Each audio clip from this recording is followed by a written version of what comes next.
Penser en grand. Ça veut dire quoi, penser en grand? Ça veut dire que très concrètement, dans ce job d'agent, moi quand j'ai commencé cette profession d'agent immobilier, j'ai envie de vous dire qu'il y avait la règle des tiers. Un tiers des agents étaient peu productifs. Okay, c'est-à-dire qu'un tiers des agents faisaient allez, 5-10 transactions, c'était un peu, ils galéraient un peu, ils se dosaient au SMIC, quoi, j'ai envie de vous dire. Il y avait un tiers des agents qui vivaient très confortablement, qui faisaient 30-40 transactions à l'année, et vous avez un tiers des agents qui étaient des top producteurs. Ce qu'on peut se rendre compte depuis les 10, 15, 20 dernières années, c'est que le moyenne gamme a disparu.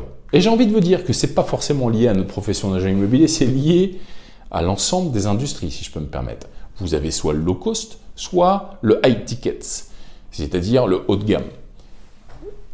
Ce métier d'agent immobilier, quand on l'observe, on peut constater une chose, c'est qu'au final, vous avez désormais plus cette catégorie qui gagnait 30-40 transactions à l'année, qui correspondait à un tiers des effectifs. Ça n'existe plus.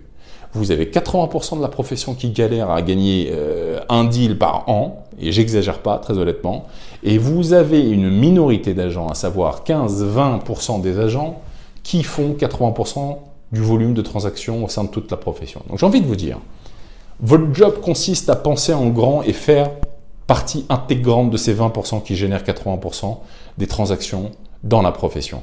Mais la première étape pour penser en grand, c'est d'y croire.